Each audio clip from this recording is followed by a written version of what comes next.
We work with a lot of shops who frankly plain out ask us, how should we be pricing? Is this how we should be pricing with example matrices? Pricing is such a gray area, I feel like, for companies, big and small. And a lot of it is compared down to competitors, which I'm sure you see as a little bit frightening just because the unknown costs of every different shop. Let's just go with the automatic shop since we have a little bit more of core numbers that you said a rough 250 revenue per job. The pricing of that, how are they trying to calculate what to price those jobs at and take into account that the biggest concern is that, well, I'm going to lose this job to the guy down the street if I don't price more competitively versus like the default answer of, well, you have to raise it, to match your cost. This is, as you say, it's a gray area. It's messed up in every shop that I look at. Literally 100% of the shops that I look at don't get it right. And the reason they don't get it right is because they're using trade custom as the approach. Everybody uses matrices, right? So you've got a price for 12 and a price for 24, a price for 36, maybe 48, maybe 72. Wherever your price breaks are, they're using some kind of a price break matrix based on the number of colors and the quantities that you create the price break on. Now, those price breaks, they are not going to admit it, but the reality is everybody starts by comparing their competitors. They go out and they get the competitor's price list. We did that when we first started. 100% of the people do that because it's a logical thing to do. Right. You want to find out what that guy's doing, and if you don't understand business at all, the approach is, well, if I'm 10% under that guy, then I'm going to get the business and I can improve things and raise the price over time. That's the logic behind it. It's completely independent of what your cost is or your ability to cover your costs. And some people do well with it and other people don't. Like I said, the vast majority of shops that I see, they're doing far too many jobs on the low end based on this matrix. And as a result of that, they end up burning up their available time on things that are not generating enough money to cover their operational costs at the end of the month. So what's wrong with the matrix? Well, here's the thing. It's really simple. You can do this and take a look at it, at the lower end of it, like say a 24-piece job or a 10-piece job or a 12-piece job, something like that. Some of the smaller jobs in Excel, put together a little spreadsheet, and down one side of it, create a fill with quantities like 1, 2, 3, 4, 5, 6, 7, 8, up to 144. Then in the column next to it, put in the price break that you're going to charge, for that in that price quantity. So from 1 to 23 or 12 to 23, whatever it is, put in that charge and then multiply it across.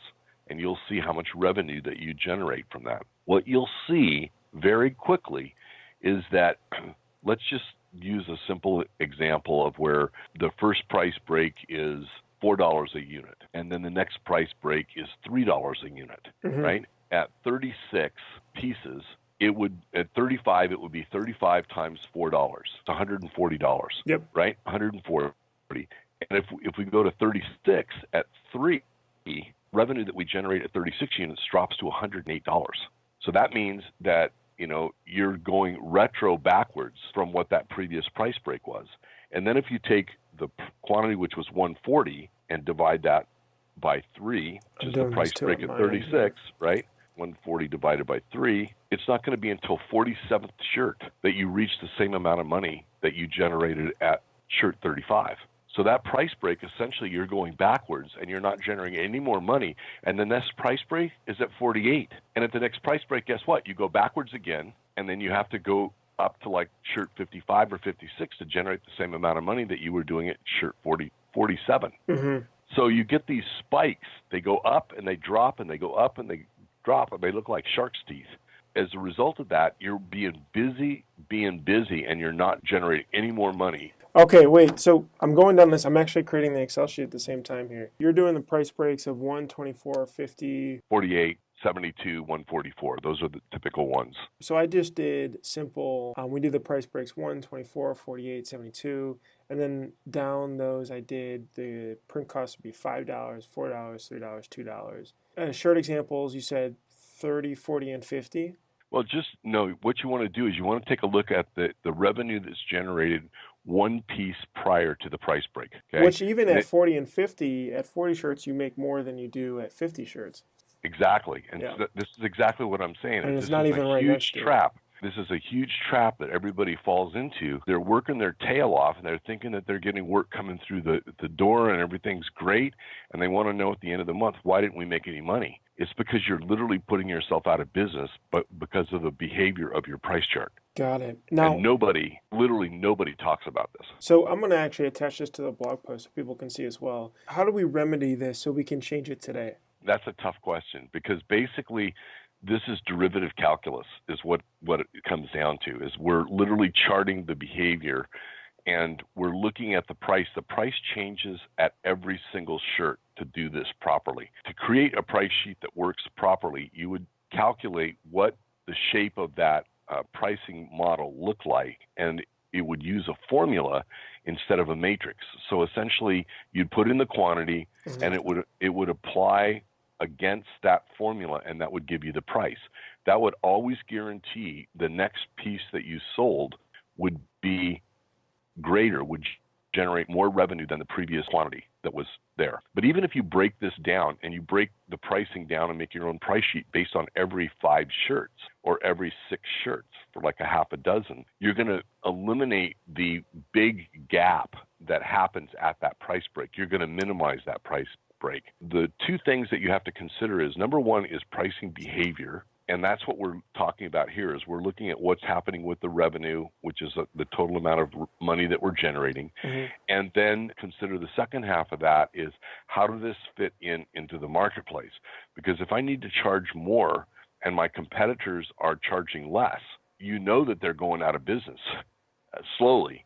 You know, it's like a very slow decay of them working really hard and not making enough money. And they're either going to get tired of that and quit, or they're going to run out of money and quit. But eventually they're going to quit because they can't sustain it unless they do something else, right? So what we have to do is then look at our sales and marketing and determine what is it that we can do to add enough value that our customer is willing to write us a check that's bigger than writing a check to our competitor. Okay. And unfortunately, the majority of people in this business do not understand marketing. They don't understand value added. You know, the last time that we were together, we talked about value and adding value and what value actually is and how we do it. And so adding value is what allows you to charge more for your product. So if you're buying a Mercedes-Benz or a BMW or a Lexus, you're going to pay more for that vehicle than you are for a Toyota. A Toyota is the same chassis that the Lexus is built on, but they've added things to get extra perceived value. So there's things that we can do to add value beyond just decorating the garment. Okay, I want to touch on that too. Back to the matrix quickly. If someone were to say, okay, we need to change this week, and we need to be able to price a little bit better, at least make an improvement towards it, and maybe that's making more breakdowns that are closer tied. Instead of just the typical 5 or 8 of them, we break it down into 30 of them. More than that, that's a good tactical piece for step 1, but step 2 is, what should the price really be? And we were just talking about, if that press isn't running, your costs are getting higher because of the kind of backlogged cost that keeps adding from it not running. That's correct. I mean, in reality, your costs really variable and kind of change, although you can average it across the whole month. But if you want to break it down further, it can change depending on how much your work you're doing or not doing. So here's the deal, Bruce, and this is where the reality of this sinks in. Right. Say your cost is $10,000 a month, and your production efficiency is 50%. That means that your actual cost per hour is going to be twice what it is if you were running it every available hour. Efficiency as in that price is running. Correct. Got it. Right? And I see shops all the time whose actual efficiency is between 33 and 60%. I very rarely see a shop, unless they're a long-run contract shop, that's over 65%. Interesting. So the $10,000 really isn't your true cost. It's your bottom line dollar cost, but your cost per hour. It's your true cost, but it's not your cost per hour of operation. Right, okay. Your cost per hour of operation is your efficiency divided into the actual unit price. Got it. So it'd be 10,000 divided by 0.5 would give you 20,000 dollars that is then divided by the hours that you're actually printing. Got it. Okay. And someone can easily be able to calculate that with some sort of stopwatch every day, or just be able to watch it or write when things are stopping and starting on a piece of paper, at least to get a good baseline for. Right. Now, how does that go into your production efficiency, go into calculating the price for the matrix in the front end then? So this is where you get into this battle between activity-based accounting and cost-based accounting, right? So the cost-based accounting does exactly what we're talking about, which is dividing your efficiencies and keeping track of all the hours and all that kind of stuff. And it gets really complicated when you start diving into the details. Activity-based accounting, I just look at it and say, we've got a $10,000 nut to crack. How fast are we going to do it? And the thing that's important for me is to look at what percentage of every sales dollar is contribution margin toward that overhead expense. So if I can create, $500 a day of contribution margin, that means that I won't cover my cost until day 20. Well, if there's 20 days in the month, $500 a day is not going to get me any profit. It's going to break even for the month, right? If I increase my contribution margin per day to 750, and I'm going to hit my daily number, somewhere, let's just see what that is, 10,000 divided by 750, we're going to hit that at day 13. That would make an enormous difference, because now everything from day 13 to day 20 or day 21, all of that money is going to drop to the bottom line. So that's, say, 7 days times 750 per day, which is our budget. That's $5,000 profit. That's the difference between a $5,000 profit and breaking even, is hitting your break-even point earlier in the month. Gotcha. Interesting. Okay, so that's the difficulty of it. Now, I'm trying to figure out still how we're taking the cost down and breaking it down. Are we saying then, okay, hey, if there's X amount of hours, we have an efficiency of, call it 50%, we print on average X amount per hour.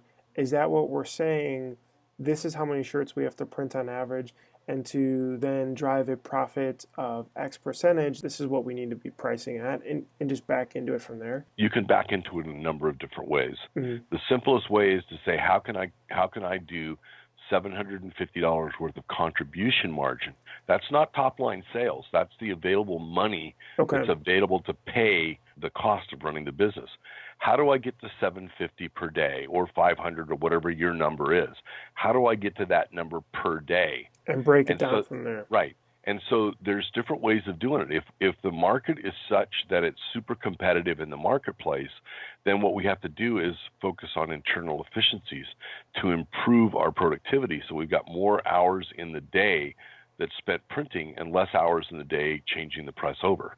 Right? Got it. So that's one way of doing it. The other way of doing it is to say, okay, let's add value where we can get more value. So it might be things like folding and bagging. It might be delivery. It might be providing other services besides just decorating that the customer's willing to pay for, that gives us some margin towards paying for our total costs. And so doing that, we get some improvement in pricing that way.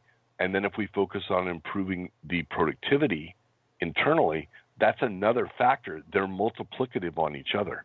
So they leverage each other, right? So if we look at it from the component pieces and improve each one of the component pieces by small amounts, we get to our number quickly.